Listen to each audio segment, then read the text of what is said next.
ધર્મલોકમાં આપ સૌનું હાર્દિક સ્વાગત છે। આજે આપણે એક એવા વિષય પર ઊંડાણપૂર્વક ચર્ચા કરવા જઈ રહ્યા છીએ જે સિંહ રાશિના જાતકો માટે અત્યંત મહત્વપૂર્ણ છે। આ વિડિયો ખાસ કરીને સિંહ રાશિના મિત્રો માટે તૈયાર કરવામાં આવ્યો છે કારણ કે તમારી રાશિના સ્વામી સૂર્યદેવ અત્યારે એક વિશેષ પરિસ્થિતિમાંથી પસાર થઈ રહ્યા છે।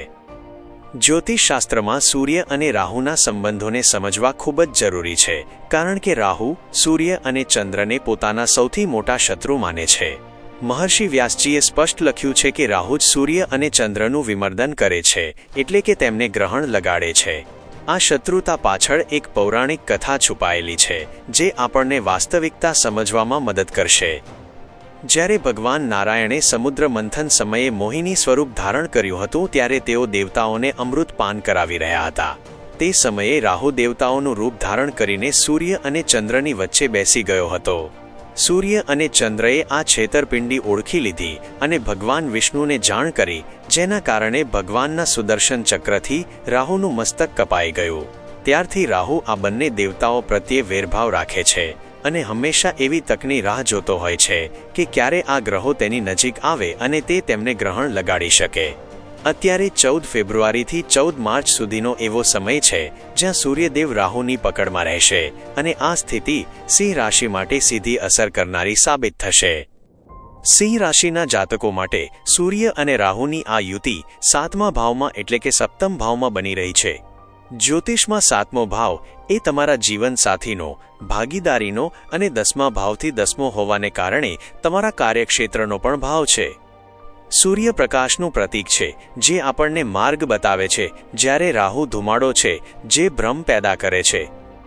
જ્યારે તેજસ્વી પ્રકાશની સામે ધુમાડો આવી જાય ત્યારે ગમે તેટલી સારી તકો હોવા છતાં તે આપણા સુધી પહોંચવામાં વિલંબ થાય છે અથવા માર્ગમાં અવરોધો ઊભા થાય છે। તમારી પ્રગતિના માર્ગમાં કોઈ કાવતરું કે ષડયંત્ર રચાવાની શક્યતા નકારી શકાય નહીં। બની શકે કે તમે કોઈનું ખરાબ ન ઈચ્છ્યું હોય, પરંતુ તમારી સફળતાથી ઈર્ષ્યા કરનારા લોકો પડદા પાછળ સક્રિય થઈ શકે છે। આ સમયે તમારે સમજવું પડશે કે કોણ તમારું પોતાનું છે અને કોણ માત્ર દેખાવ કરે છે। કાર્યક્ષેત્રમાં અને પારિવારિક જીવનમાં આંખ અને કાન ખુલ્લા રાખીને ચાલવાની જરૂર છે। ખાસ કરીને જે લોકો સરકારી નોકરીમાં છે અથવા ઉચ્ચ પદ પર છે તેમણે પોતાના ઉપરી અધિકારીઓ સાથેના સંબંધો સાચવવા પડશે કારણ કે સૂર્ય પિતા અને બોસના કારક છે। આ સમયગાળામાં વૈચારિક મતભેદો ઊભા થઈ શકે છે જે તમારી શાંતિ હણી શકે છે। બીજી એક મહત્વની વાત એ છે કે સૂર્ય આપણા આત્મગૌરવ અને અભિમાનનો પણ કારક છે। જ્યારે રાહુ તેની સાથે જોડાય છે ત્યારે તે આ લાગણીઓને 10 ગણી વધારી દે છે। તમારા માટે જે સ્વાભિમાન હશે તે સામેની વ્યક્તિને અભિમાન લાગી શકે છે। આ જ સિક્કાની બીજી બાજુ પણ છે। જો આજે તમારામાં અભિમાનની લાગણી જાગી રહી છે તો તેનો અર્થ એ પણ છે કે તમારા જીવનમાં કંઈક એવું સારું થઈ રહ્યું છે જેના કારણે તમને તમારા પર ગર્વ છે। સપ્તમ ભાવમાં સૂર્યની હાજરીને કારણે તમારા અટકેલા કામો પૂરા થઈ શકે છે અને ત્યાંથી જ આત્મવિશ્વાસ વધવાની શરૂઆત થશે। સૌથી સકારાત્મક વાત એ છે કે સૂર્યદેવ આખા વર્ષમાં એક જ વાર એવી સ્થિતિમાં આવે છે જ્યાં તેઓ પોતાના જ ઘર એટલે કે સિંહ રાશિ પર પૂર્ણ દ્રષ્ટિ પાડે છે। સૂર્યની 7મી દ્રષ્ટિ સીધી તમારી રાશિ પર હોવાથી તમારા સ્વાસ્થ્યમાં સુધારો જોવા મળશે। જો તમે લાંબા સમયથી કોઈ બીમારીથી પીડાતા હોવ અથવા દવાઓ ચાલતી હોય તો તેમાંથી મુક્તિ મળવાના યોગ દેખાય છે। તમારો પ્રભાવ અને વજૂદ સમાજમાં વધશે અને તમે લોકો પર પોતાની એક અલગ છાપ છોડી શકશો। આ ગ્રહણ યોગની અસર આખા મહિના દરમિયાન એક સરખી નહીં રહે, પરંતુ 23 ફેબ્રુઆરીથી 4 માર્ચ સુધીનો સમય સૌથી વધુ સાવધ રહેવાનો છે। આ એવો સમય છે જ્યારે સૂર્ય અને રાહુના અંશો એટલે કે ડિગ્રી એકબીજાની ખૂબ નજીક હશે।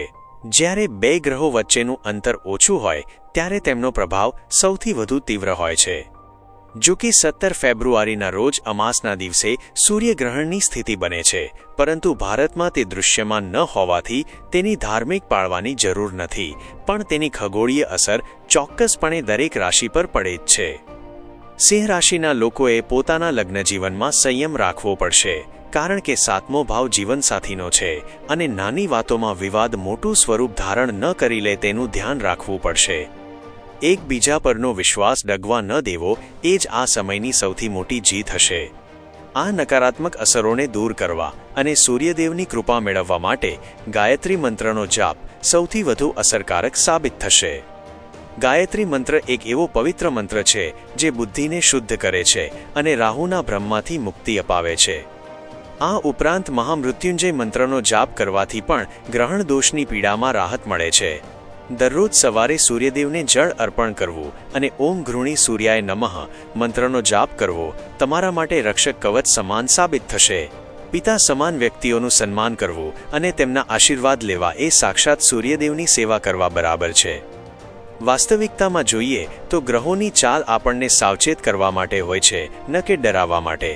જો તમે સંયમ અને યોગ્ય ઉપાયો સાથે ચાલશો તો આ પડકારજનક સમય પણ તમારી પ્રગતિનો પાયો બની શકે છે.